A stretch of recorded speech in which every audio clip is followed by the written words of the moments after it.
Bonjour et bienvenue pour ce nouveau journal de la Paracha de la semaine, Parachat Bo pour Torah Box.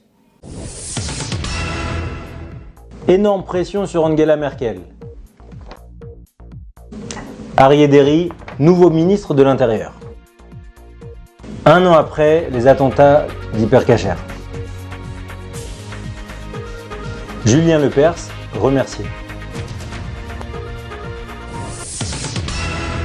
Stupeur et désarroi en Allemagne, suite au nouvel an catastrophique qu'ont vécu les forces de l'ordre, avec des agressions sexuelles en masse à Cologne, avec déjà plus de 500 plaintes déposées, à Hambourg, à Francfort, et un pays qui a toujours vécu en sécurité, d'accord, et un pays qui aujourd'hui se réveille avec la gueule de bois.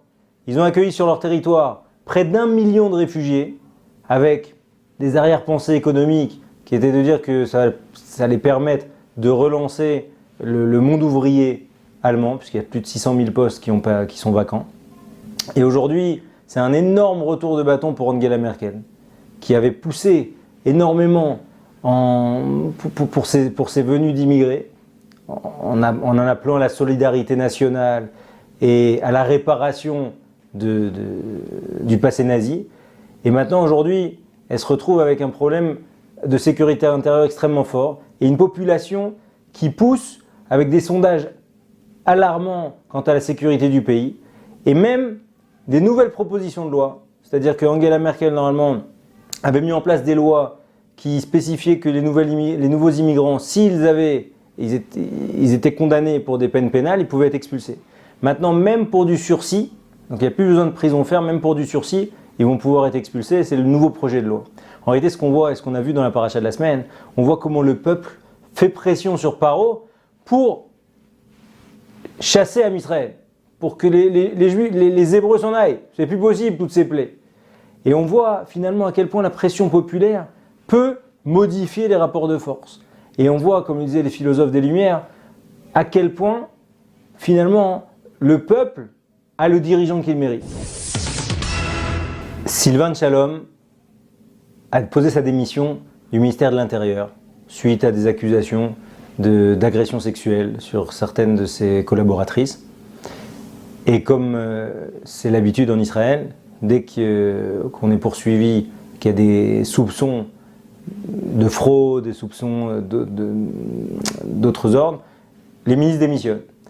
Immédiatement après, Aryeh Deri, le président du Chasse, dès qu'il a vu que Sylvain Shalom abandonnait le ministère de l'Intérieur, Aryeh Deri s'est jeté sur Bibi Netanyahou pour le récupérer.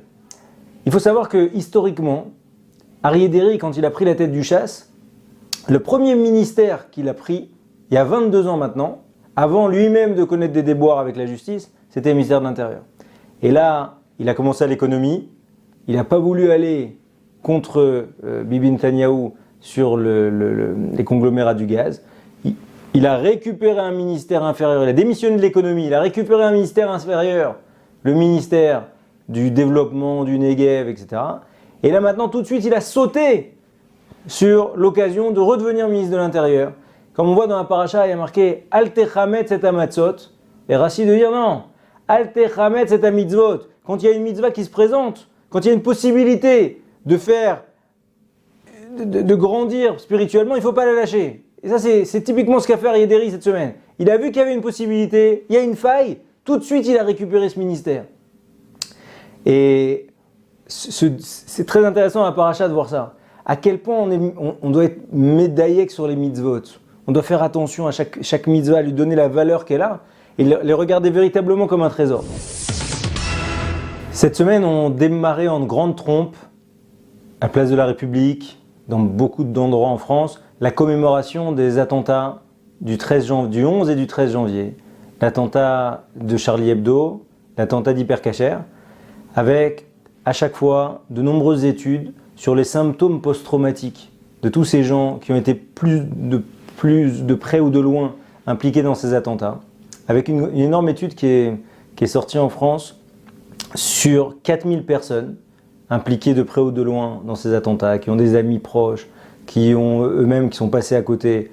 Dans l'étude, on on voit cet écrivain sur lequel les frères Kouachi ont mis la Kalachnikov sur la tempe et qui a dit non, Charlie Hebdo c'est là-bas, et qui s'en est sorti comme ça.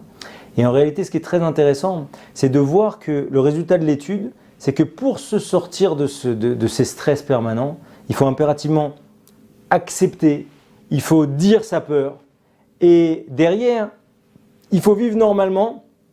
Et c'est sûr qu'il y a une énorme différence entre les croyants, d'accord, entre ceux qui pensent que tout est piloté d'en haut, et ceux qui disent que c'est le hasard, et que le hasard, en l'occurrence, a très mal fait les choses.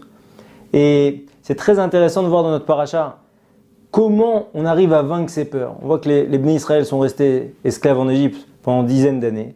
Ce que demande Akadosh Baruch Hu de faire pour entériner la sortie d'Égypte, c'est quoi? C'est de prendre l'idole des Égyptiens, de prendre le mouton et de l'attacher en garde, de le prendre en garde pendant 4 jours, de montrer aux Égyptiens, on n'a pas peur. Pendant 4 jours, on va attacher le mouton, votre idole, au pied de notre lit. Et c'est précisément ce rapport-là à la peur qu'on doit avoir. C'est-à-dire que fondamentalement, quand on a peur de quelque chose, il faut trouver un système pour en parler, il faut trouver un système pour valider cette... Et après, il faut l'affronter, nécessairement. Et c'est typiquement cette idée-là, cette idée que en od milvado, que fondamentalement, la peur, à partir du moment où on pense que de toutes les manières, le monde est d'une grande mise en scène de la Kadosh Baruch Hu, la peur devient accessoire, si tant est qu'on est capable de l'affronter.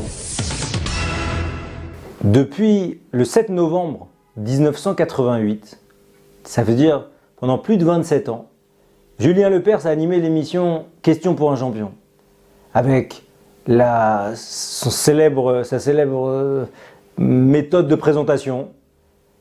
Je suis, et là je suis viré. Car Julien Lepers a été remercié par la nouvelle direction de France 3. En l'espace d'une semaine, celui qui était a priori indéboulonnable à cette place, qui faisait vibrer 80% des personnes de plus de 70 ans tous les soirs sur France 3, a été renvoyé du jour au lendemain, sans même pouvoir faire une émission d'adieu. C'est très intéressant. Ça nous rappelle vraiment cette idée qu'Akadosh Baruch Hu, quand il a validé des temps pour les gens, on voit ça dans le Tanakh par exemple, quand un roi, le règne d'un roi, à la seconde il est millimétré.